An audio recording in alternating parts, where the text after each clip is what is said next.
Well, greetings, everyone, and welcome again to another week of God's Unchanging Word and this week's edition of News, Nuggets, and Insights. Today is Friday, January 12th, 2018. We've got a very interesting program for you today. We're actually going to spend more time in the biblical nuggets portion of our program than in the news, but we do have a few news items we're going to bring you up to date. We want to talk about the bomb cyclone and global warming, as everyone's wanting to blame President Trump for all of these problems again already. Hadn't even been a year. And all of a sudden, just even thought, I can't help this in the start of our program, I gotta say this, but even just the thought of not participating in global warming is causing all of these problems if you watch certain networks on TV. All right, going on. News briefs. The meeting of the Koreas and the Iranian protests. I think we're at the beginning of a stage that could topple a government. So it'll be interesting to see what happens. We're going to keep up to date as we go through that. And then we want to begin a program today on Mardi Gras, as it has been termed by the world the greatest free show on earth. Or is it? And we're going to talk a lot about that today, and as we go forward into the Mardi Gras season. And you're going to be surprised all the things that you're going to hear about Mardi Gras that you did not know. All right, let's begin with climate change. All right, to begin with is, what is a bomb cyclone and why is it freezing in the USA? After years of people talking about global warming, now all of a sudden cold is back. The cyclone, scientists explained, it is essentially a storm caused by a collision of warm air and cold air which developed into rotating storm-like patterns and lead into an explosive deepening of pressure. So what I have up here is giving you the actual NASA pictures of this system forming over the United States. And as you can see, it is actually a winter hurricane, so to speak, without the characteristics of a tropical storm. And as you know, Hurricane Sandy years ago took its change from a hurricane and became a winter northeaster. And so basically this is what you're looking at. And what they're saying, that these are unprecedented times of global warming causing this, when the fact is it is not. All right, I just want to give you a couple pictures and then we're going to show you a video. I've got a clip of Tucker from the Fox News Network talking about global change. I think you're going to find very interesting. This was just a picture that I brought in talking about the whiteout conditions and the freezing temperatures to the nation's airport. And look at this picture. Can you imagine having to live in these conditions? And down here from the south, we got below 32 for a couple days at night, and it shut down the city just partially because of the cold and even began busting certain pipes. Climate change. Here's another picture with the Boston firefighters wading through a flooded and tidal surge during the storm. It broke a main, and then it also broke all the water coming onshore from the strong winds, just like a hurricane does, with the tidal surge, and then freezing in the street going down in Boston, Massachusetts. This is a picture from January 4th from Reuters. Now take a look at this. How would you like to be on this flight coming in or taking off from the airport? This is Singapore Airlines Airbus A380 diverted from John F. Kennedy Airport during a winter storm and showed on the runway after landing at Stewart International Airport in Newburgh in New York, again, January 4th. What a way to start our new year, especially for all of those people up in the Northeast. And by the way, just a week before we mentioned, I don't know if you remember, if you didn't see that program, as we were beginning our sermon on the last program of the year for God's Unchanging Word and the Ministries International, we got a phone call from the brethren up in the Northwest Canada, and they were at 34 below. So some of that cold they sent down south. So here's a picture of an airplane. That's unimaginable. It was going through those people's minds trying to land in that. So here I have, I'm going to bring in a video. And this was so funny because this is what we have been saying. This is Tucker Carlson on his own program on Fox debating about climate change. And I'm not playing the whole piece. I just want to bring in his intro. It's about 2 minutes long. But I want you to pay close attention that in the program, it has a video piece by Al Gore. And Al Gore said this was a video 8 years ago, and pay attention to what he says about global warming. All right, so if we can begin, let's play that video first. So we're in the middle of something called the bomb cyclone weather event. Not clear you come up with that name or what it means, but here we are. It sent temperatures plunging all over this country. The severe cold has prompted assertions that it is the product of global warming. Claims like that are a recurring theme in American life in recent years. The speed that climate change is happening is caused by humans. Instead of happening on timescales of millions of years, or let's say 15,000 years, it's happening on the timescale of decades and now years. Should have mentioned climate change as a national security threat, because it is. Why then is the Arctic ice shelf melting? Why are the sea levels rising? Why are the hottest temperatures in the last decade essentially the hottest temperatures that we've seen on record? It does seem like climate change is happening faster than we thought in some ways. It seems societally that maybe we're more vulnerable than we thought. The entire North Polar ice cap during some of the summer months could be completely ice-free within the next 5 to 7 years. So in case you're keeping track at home, low temperatures are proof of global warming. So are high temperatures, heat waves. Also hurricanes are, but droughts are too. So hot or cold, wet or dry, all of it is proof that human activity is making the climate hotter. The question is there any weather phenomenon that doesn't prove global warming? Josh Fox follows this carefully. He's a documentary director and environmental activist, and he joins us. Josh, thanks for coming on. Tucker, it's great to be on again with you. Thank you. You said everything that you just said was true. That was amazing. You had like a whole run there. Let me just say at the outset, I'm not here to debate you. I don't really know what my position is. I'm open-minded because I believe in science, and I think that evidence ought to lead to conclusion, not the other way around. That's miraculous. But why wouldn't I be a little bit confused if people say that hot temperatures are a sign of global warming? Now they're saying cold temperatures are, wet conditions are, but also dry conditions. How can that all be true? I can't help but to laugh. When I heard that, it's like, well, sure it is. It's hot, it's global warming. Cold is global warming. Wet, dry, storms, no storms, droughts, floods. All of it's global warming. But let us not forget the infamous reason why all this takes place is because all of those cows that people have continue to pass gas. I can't help it. When you hear this kind of stuff, it's like when God's word, is true, that the world has lost its mind. I challenge you, go back in the history books and look at the herds of buffalo in America before they were basically wiped off the face of the earth. There's really tens of millions of herds of buffalo that roamed the USA. How come global warming had nothing to do with when they were there? So anyway, it's just an interesting thing. And I'm laughing now, but it's not a funny thing when you think about what's coming, because as we have been broadcasting for the last few months, global warming is going to be the issue that's going to help to bring the world together to try to stop America, and eventually is going to help prevent God's word from going out. So anyway, I just want to take a minute to share that with you.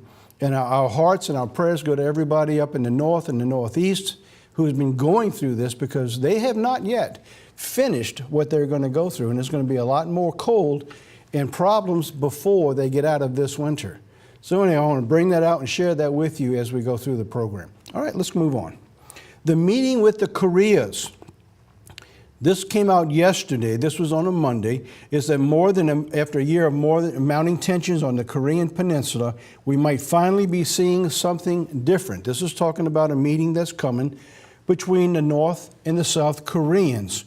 That actually took place this morning as we were beginning this program.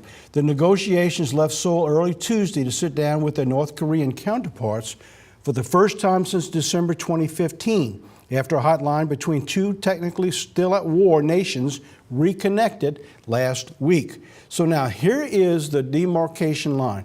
All right, so then if you remember Korea, the 38th parallel, that was the line that was established between North and South Korea.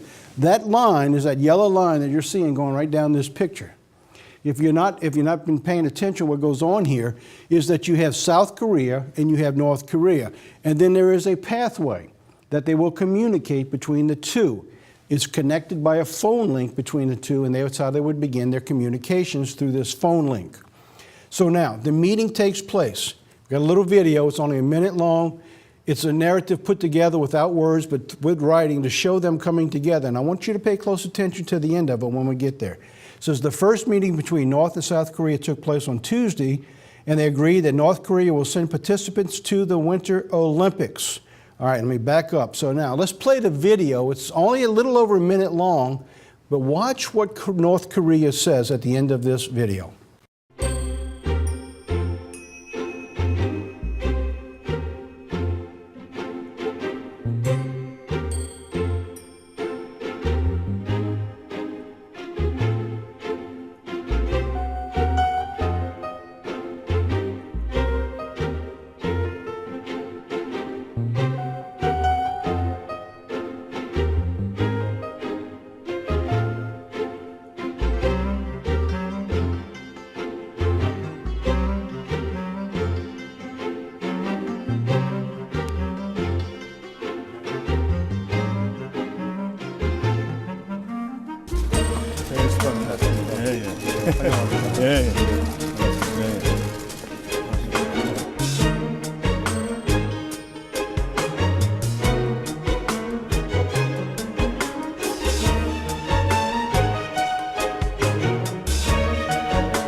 Amazing. Absolutely amazing. This is our first present to South Korea. It's like it's a gift. We're going to come and you're going to be graced by our presence. Isn't that amazing? North Korea, with what they're doing with their people. Now, is this going to make any difference? Most people believe that it won't. This seems to take place about every 2 years around the Olympics. That way, the North Korea can still be able to bring his nation to the rest of the world and tout their sports. It also may be something else. It also may be a delaying tactic, because the United States and South Korea have held off their training exercises not to inflame North Korea, so that this meeting could take place that took place this morning. So it's going to be very interesting to see if this delay is simply buying them more time to continue to work on their nukes. So it's going to be very interesting to see what's going on. That's why I wanted to bring this little story out to you today. Riots in Iran. We began the story last week just talking about what was taking place. At that time, there was about 20 people killed and about 100 or so or 400 or so people who were put in prison. Now, since that time, the demonstrations have enlarged. And Iran has said that they are now beginning to warn those nations around in the Middle East that if they participate in supporting the protesters, there will be repercussions. So in other words, they're threatening those nations who are protesting around Iran. It says as demonstrators, this is actually a picture in America, as demonstrators dressed as the Iranian Supreme Leader, the Ayatollah Ali Khamenei, participates in a rally across from the White House in Washington on Saturday, January 6th, in solidarity with the anti-government demonstrations in Iran. So now we're beginning to see this grassroots movement of the protesters in Iran beginning to take notice now, and they're beginning to reach thousands and thousands of people across Iran who are now struggling because of the embargoes and the sanctions that have been placed against that nation by this regime, the President of Trump of the United States of America. And they're tired of not having jobs, they're tired of not having food, and they're beginning to say, we want a change. Will that take place? It'll be interesting to know. I don't know. They're warning now, since that time, there have been 23 dead and over 4,000 arrested. 4,000 people arrested in Iran. The remarks by Mohammad Javad Zarif, the Security Conference in Tehran, echoed previous all allegations by Iranian officials who have blamed the violence on the accompanied some of the protests on the United States, Israel, and Saudi Arabia. And what they're saying is because of those three nations, that's why our nation now is unstable and has unrest. And they're warning the nations that if you continue to participate in this, there will be repercussions. So that's what we're looking at. Now look at this picture. That's in Iran. All right, that's just one street and one city in Iran. And these are beginning to take place across the nation. Now, it hasn't reached the point that it had a few years ago, but it is growing in stature and power, and someone now is beginning to fund these protests. So we're going to be interesting to see, and of course, we will keep you posted as this goes on. All righty, Mardi Gras. Here in the city, things are abuzz with Mardi Gras. Most people have heard about Mardi Gras. No doubt that you probably have also. However, few have any idea of its origins or of its connection to Satan's plan to destroy mankind. So we're beginning today to begin a multi-part program in News Nuggets and Insights for the next couple weeks or even maybe 3 weeks, taking little segments of things that are accompanying in Mardi Gras and begin to bring out its significance and how it's tied into religion and how it's tied into Satan's plan to destroy mankind. So let's begin with a question. What does Twelfth Night? You might not even ever heard of Twelfth Night, all right? But Mardi Gras season begins on Twelfth Night. So what does Twelfth Night, king cakes, and Mardi Gras have to do with Christmas and Easter? Interesting question, because you will find as we go through this, this is the link. And I'm going to show you that as we go through this program, starting this morning, which you're going to get on this Friday.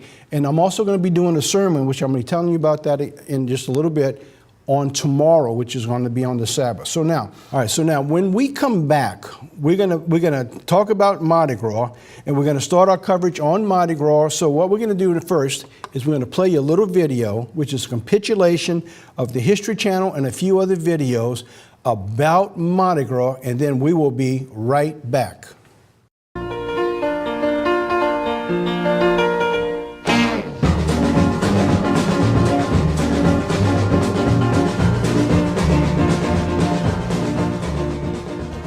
Tuesday, Mardi Gras. Anyway it's said, no other holiday boasts more lively music, bead throwing, mask wearing, eating, drinking, or parading. Partiers around the world are encouraged to let it all hang out.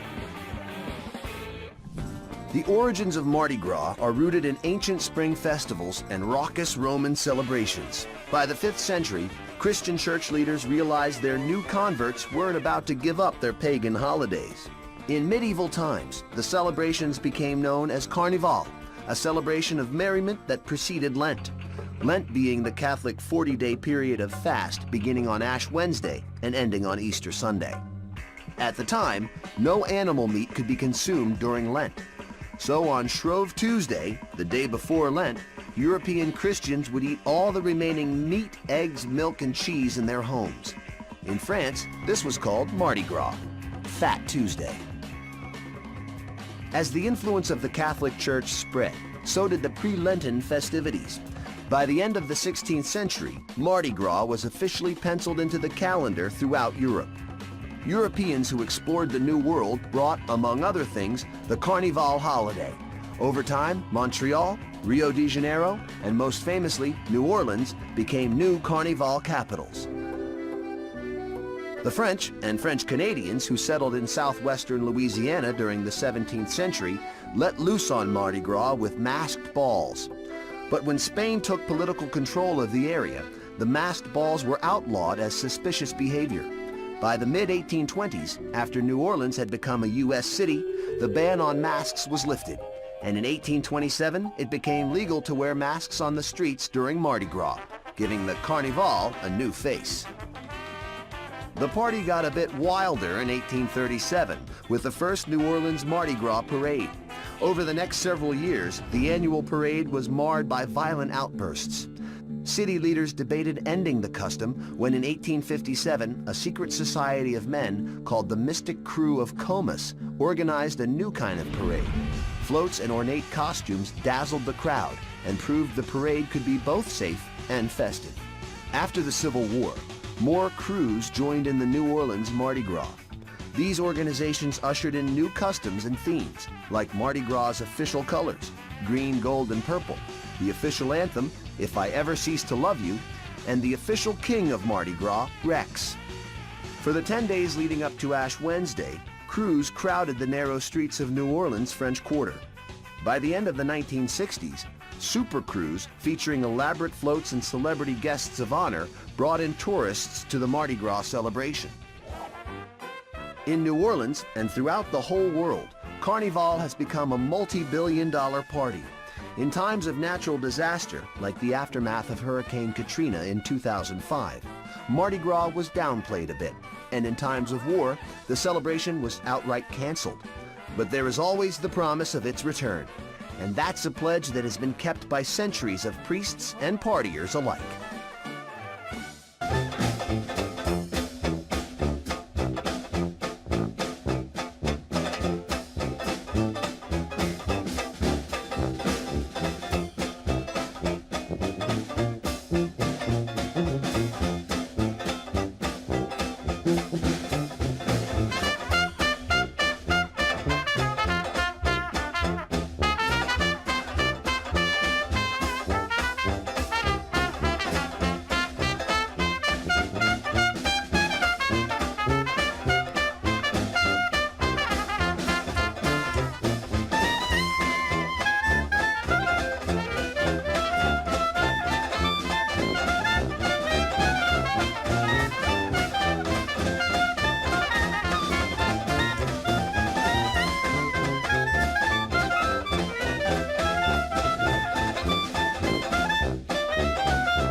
Well, New Orleans definitely is a party city, and this city gets turned upside down every Mardi Gras season, and it has just begun and will run for the weeks ahead.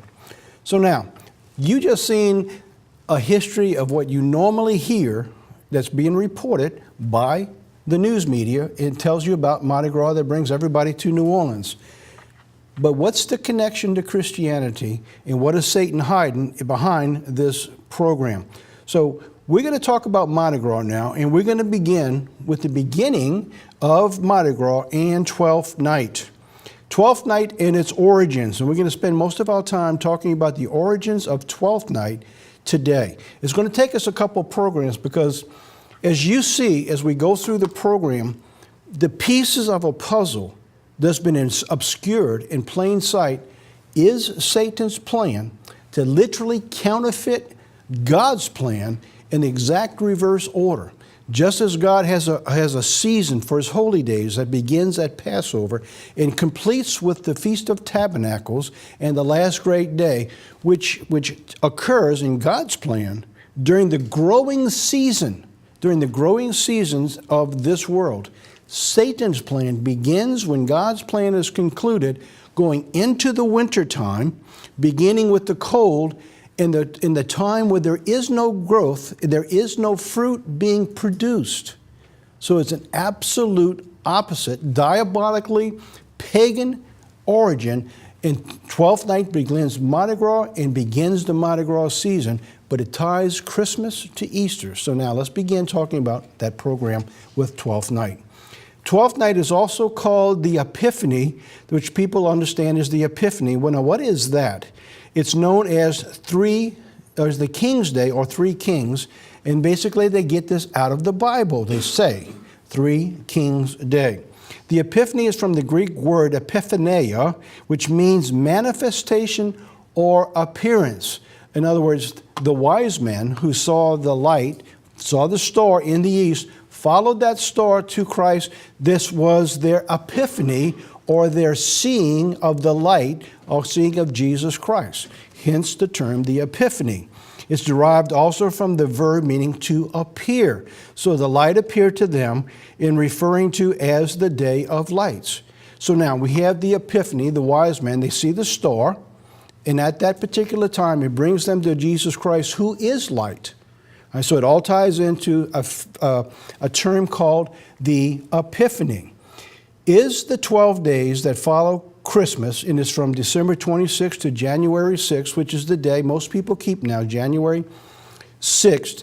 Some people keep it January 5th in Europe, and that's depending on when you count on the day of Christmas or you count the day after Christmas as your beginning counting point. That's the only difference.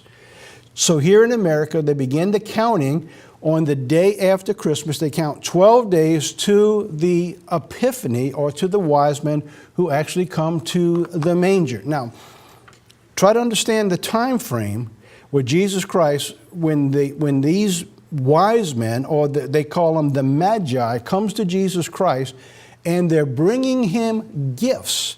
Remember, they're bringing him the gifts of gold, frankincense, and myrrh. So the assumption is, because there were 3 gifts, there were 3 wise men. The Bible does not tell us that. There's actually no proof or conclusion of how many people there were of these wise men that brought these gifts to Jesus Christ.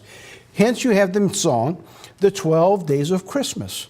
And it's an annoying song that people love, and they play that every year, on the 12th day of Christmas, and then they go through and they begin the countdown. They go one after another, 12 days, which is a takeoff of the wise men bringing the gifts to Christ. Of course, so that begins the Christmas counting from Christmas on. It's only been in recent decades that the Christmas season actually, it used to begin after Thanksgiving. Now it begins all the way back to Halloween, the Christmas season, because it's become such a merchant capital now, is that they have to get as much time as they can to spend as much as they can, because it's become a $1 trillion industry. They cannot exist, and businesses cannot exist without it these days. So now that's the beginning of the time of the counting. It goes back as far as the play by Shakespeare. This play by Shakespeare was written in 1601 and 1602, and it begins the 12th day after Christmas with the popular song that was written, believe it or not, in the 1700s, which I just talked about. All right, 12th night. 12th night literally starts what is called the Mardi Gras season, and as you heard in that video just now, they call it Carnival, or the Carnival season. Here in New Orleans, because we know Mardi Gras, it's called the Mardi Gras season begins, but it's actually the Carnival season. Now, what I brought here, traditionally in New Orleans, is called the Funny 40 Fellows. Strange spelling, but that's what they call it, the Funny 40 Fellows, and it begins officially with the streetcar ride down St. Charles Avenue, which is the main parade route and the original parade route for all the parades here in New Orleans.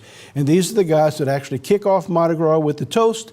The mayor's there, the city council, and everybody's there to begin this wonderful season and bringing in millions and millions and millions of dollars of revenue to this city.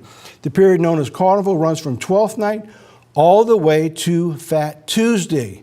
So now we're going to have to talk about Fat Tuesday and what determines the amount of time that it would run from 12th night to Fat Tuesday. Believe it or not, the counting has nothing to do with the 12th night. It actually begins with the counting of Easter way out at the end of the season. That's what determines which Tuesday that the Mardi Gras will fall on, believe it or not. We'll talk about that next time. It also became known as Mardi Gras Day, Fat Tuesday, or as you heard in that video, Shrove's Day. All right, so here now, the Magi and Mardi Gras. There isn't any connection. I'm going to repeat that. There isn't any connection anywhere in the Bible to place the wise men in Bethlehem at this time of year. So everything is built upon a lie.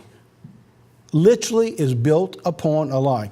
This entire season, the program, the beginning of the counting, bringing all the way to a Mardi Gras season, which takes you to Easter, is built upon an actual lie. There is no way to place the Magi in this part of the world at that specific time. Let me show you what we're talking about. I encourage you, if you have not seen it yet, go online, look for it, or write for, better yet, get a copy of this DVD, December 25th, the day of the invincible sun. In this video, I don't have time to hear now to prove it to you, we prove to you that there is no way that Christ was born anywhere or near December 25th. At the very most, it's possible that on December 25th is real possible, or if not on December 25th, somewhere very closely around or just before December 25th, that the conception of Jesus Christ took place on December 25th. So now, knowing this, knowing that there's no way that Christ was born on this day, there is no way that the wise men would have been there 12 days later at conception. They came to him after he was born, which was sometime in the fall, probably around the Feast of Trumpets or possibly during the Feast of Tabernacles on that year. All right, so what we're looking at is the absolute lie that the wise men could not be around 12th night. So the entire premise is built upon a lie. All right, let's go on. Matthew 2 talks about these on the Magi. It's called the chapter on the slaughter of the innocents. So I'm not going to read the whole chapter because it's got a few verses, and I didn't want to take all the time to do that now because I want to get the rest of them to the Mardi Gras. So if you go to Matthew chapter 2, you read that when Jesus was born in Bethlehem of Judea in the days of Herod the king, behold, there came wise men from the east in Jerusalem, saying that where is born King of the Jews? For we have seen his star in the east and have come to worship him. So we know that story. So now we know something else. When the king questions them, is he says, when you find him, bring him back. And so he also asked another question. When did you see the star? So what he was trying to determine was about when was this child born that you saw this star and you followed that star? Well, we know the story when God says when these wise men left Herod, they were warned, do not go back. And God takes Jesus and his mother and father, and he brings them to Egypt to protect them. So now, what are we looking at now? When the king realizes that he has been deceived, that these men are not coming back, what does he do? Verse 16. Then Herod, when he saw that he was mocked by the wise men, was exceedingly wroth and sent forth and slew all the children that were in Bethlehem and all the coast thereof from 2 years old and under. So the amount of time that Jesus Christ was born or that the wise men seen could have been as much as 2 years in time. So Herod wasn't going to take any chance that he was, when these wise men got to Jesus, could have been 2 years or less. Who knows how long it was? It doesn't tell us. But Herod knew that from the time they saw the star and they began to follow that star to Jesus Christ, that there was about 2 years' time of passing. And so he killed all the newborn male babies from 2 years old and under. So there's no way that these wise men met Jesus Christ on the 12th day after he was born. Absolutely impossible according to Scripture, which is another confirmation that 12th night never took place and is an absolute lie being perpetrated by a pagan church. All right, so now, with that foundation, let's begin going through 12th night. It is also the beginning of the king cake season, which plays an integral part of Mardi Gras. Now, have you ever heard of the king cake? Well, most people do. They sell millions of these king cakes every year, millions of them. Inside the king cake, there's a baby. Now, the baby basically is representative of the one who would be king, which is representative of Jesus Christ, the baby in the manger. It has a lot of different meanings today, but basically that's what it was, and this is where it began, that everyone would take a part in this cake, in the king cake, that actually begins on 12th night. You're not supposed to eat this cake before 12th night, and on that day, that the participants would all get a piece of this cake, and in that cake, somewhere there's a baby. And that baby, whoever gets the piece of cake that has the baby, he is supposed to be the king of the carnival. Well, now it's just king of a day if you get a cake because it only lasts for a day today. But in times past, whoever got the baby was the king of carnival, and it began with a bean, not a baby. We'll talk more about that. This period is known as Carnival, runs from 12th night all the way to Fat Tuesday, what has become known as Mardi Gras Day. So in some parts, whoever participates in this king cake, if you get the baby, you're supposed to buy the cake the next day. All right, so then it goes on and perpetuates itself day after day after day until Fat Tuesday. This began way back, and this is a painting of Peter Bruegel, the elder.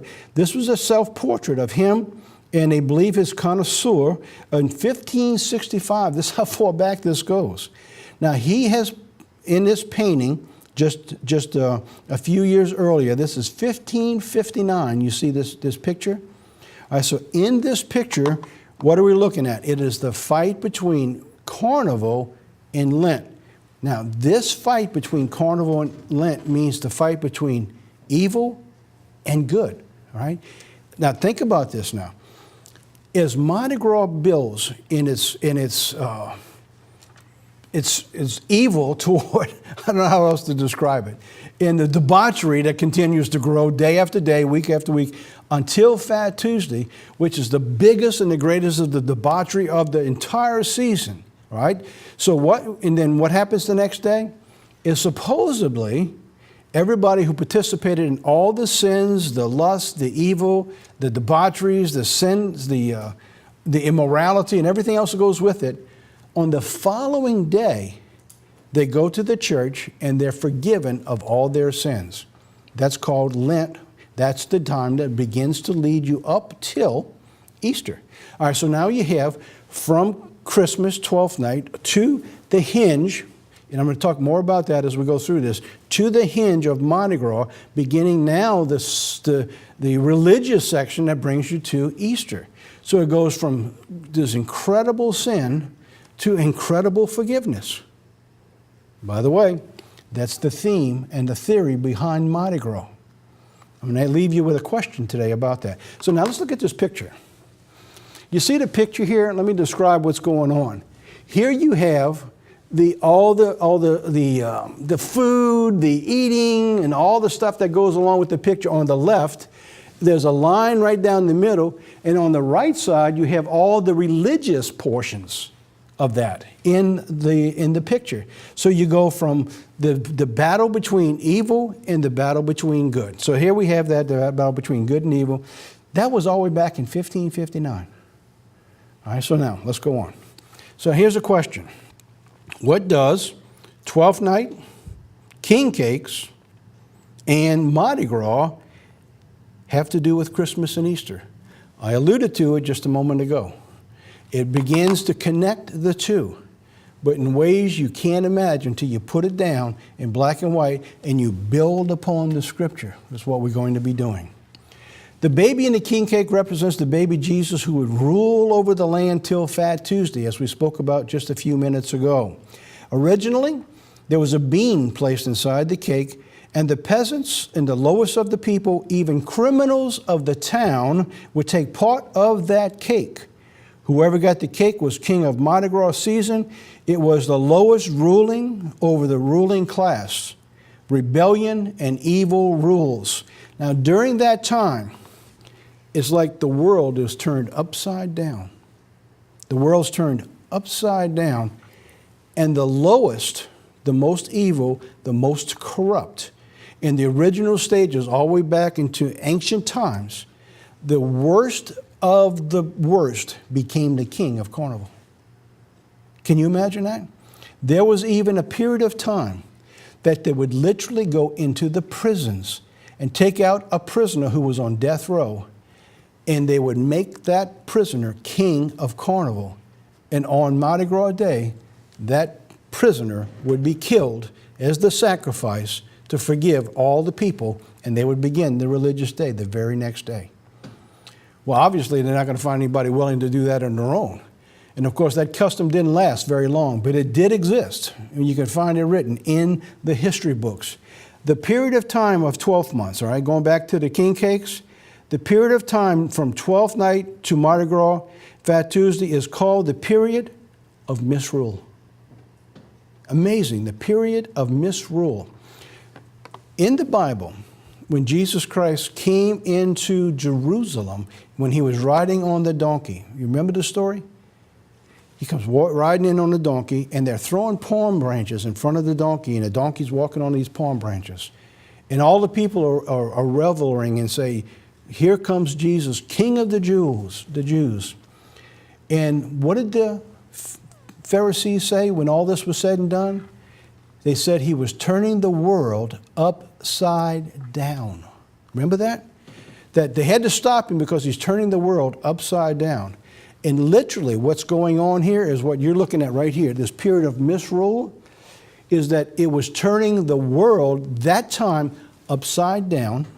In other words, the servant ran the leadership. In other words, the evil ran the good. But when Jesus Christ came, what was he doing? He was turning the world back up, right side up, where he, as King of the Jews, would be ruling again. He would be king over all this world. So what he was doing, he was right-siding up the period of misrule. The period of time from creation of the time of Adam, where Satan was in control, to the time of Jesus Christ, that period of misrule. And Jesus Christ was going to turn things right side up again. So that's what you're looking at during this period is a type of misrule. It's known as the period of misrule from Twelfth Night to Mardi Gras Day. It is the time where evil takes control and rules. So now what does that have to do with Christmas and Easter? Let's continue to put our puzzle together. Tomorrow, I'm going to do a sermon, and I'm going to put a lot of these pieces together, and I'm trying to get it done in one sermon. But there's a lot of information. As you can see, that everything I've just told you here today, that's only a part of 12th night. But all of that plays a significant role into leading into Fat Tuesday and Easter, which ties in Christmas. So tomorrow, so I'm inviting everyone now, if you don't have a church to go to, if you have a church to go to, please go and fellowship with your brethren for church. But if you don't have one, or you know somebody who doesn't have a church to fellowship with, we're going to live stream this sermon. It's called The Biblical Mystery of Mardi Gras, Hiding in Plain Sight. And we're going to talk about what defines the Mardi Gras. For example, when you see Mardi Gras, how about this bull? Remind you of anything from the Bible? Well, it should. Remember when the children came out of Egypt? When they built, and Aaron built them and fashioned them a calf out of gold? Isn't it amazing how all these things tie into ancient Egypt, far beyond the Romans, and ties it all in together to religious customs today? So now, I hope we don't have a problem with our internet, because last week when we live streamed, we had a problem with the internet and it was going in and going out, but I hope it doesn't happen tomorrow. If you have service and you go to, and even if you watch it live on stream, this sermon is going to be offered absolutely free of charge to anybody who wants it. All you need to do is call in or write in, and we're going to get you this sermon. You know, you need to see this sermon. It's going to open your eyes to something you may have never put together in the fashion of the way we're putting together, linking these two and showing how it is an absolute anti-program that Satan has provided for evil as God has provided for his plan for salvation. Absolutely amazing. Just as God has had a plan for salvation, Satan now also had a plan. He has his days and his seasons and his time. Just opposite of God's. Absolutely amazing. So make sure you get this sermon tomorrow. So what does that remind you of? Well, I mentioned to that in just a few moments ago. Does that remind you of anything in the Bible? Well, there it is going down the parade route. This is actually one of the lead floats for Rex. Rex is called the King of Carnival. And at the very beginning of Rex, the King of Carnival, leading out, what do we have? A pagan symbol. It's almost like Israel with Aaron and coming out of Egypt and said, "These be thy God, O Israel." Remember that? Remember when Aaron fashioned that, "O God"? So here we have on Carnival Day, as it magnifies the sin and grows to a point that "these be thy God," leading off Mardi Gras Day with the king, the greatest of all the sinners, on Mardi Gras Day and being led by a pagan god. Isn't that amazing? Celebrate it in plain sight. The Egyptian pagan god, there, look familiar?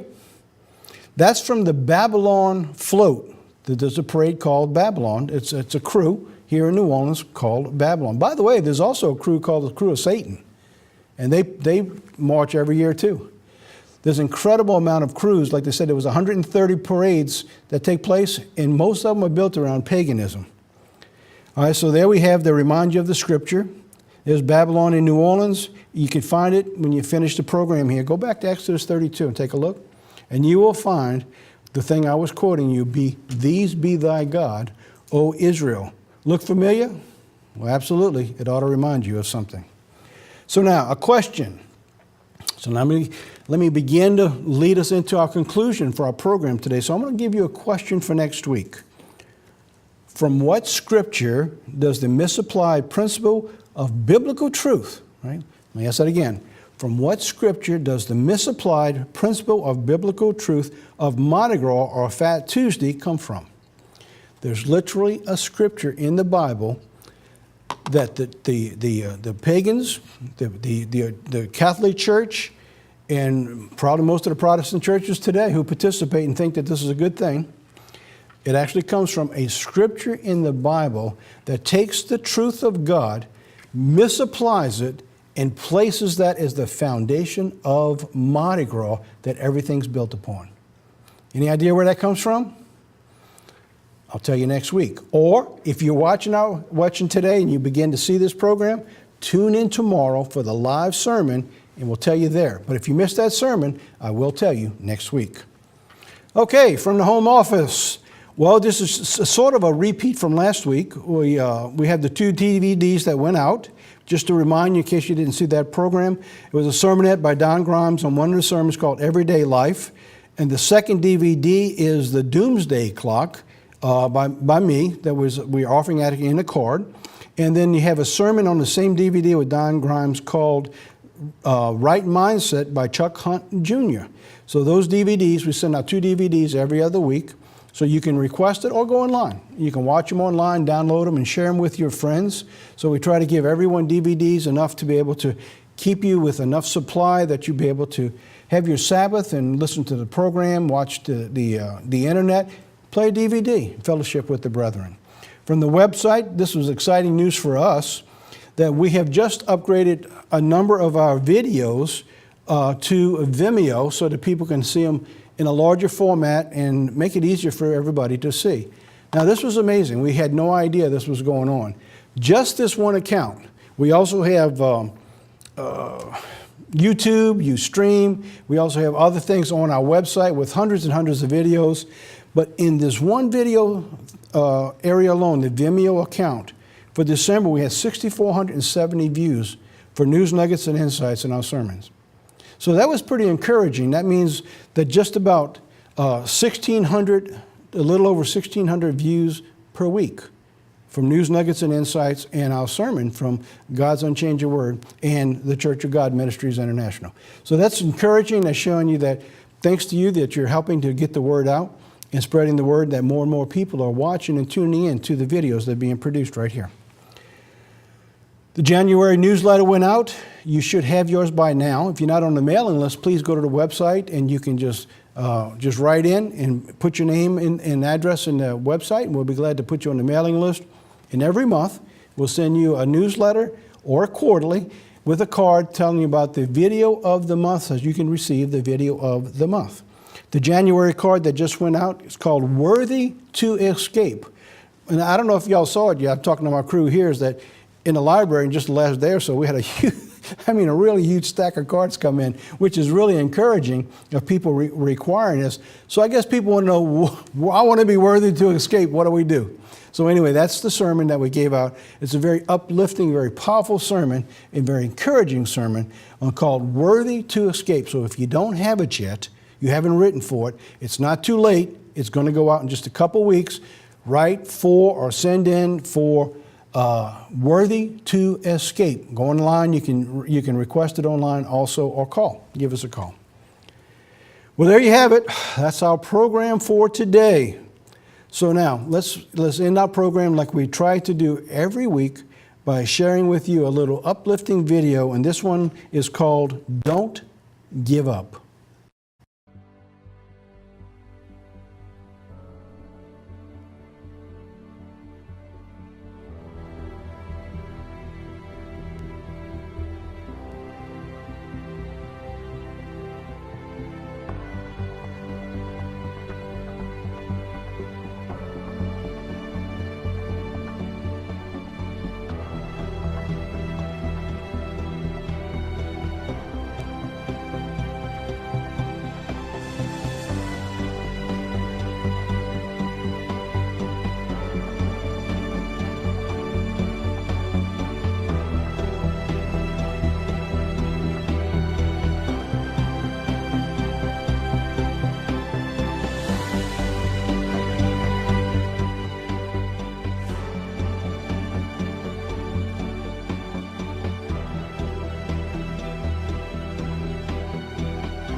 Well, there you have it. That's our program this week for News, Nuggets, and Insights. We hope you enjoyed our program. Don't forget, put it on your calendar. Send to your friends, send emails, tell everybody you know. If you don't have services tomorrow in your area, tune in live. We will be live streaming our special sermon on Mardi Gras and the deception of Satan. Thanks again for tuning in to God's Unchanging Word for this week. Till next week, God be with you.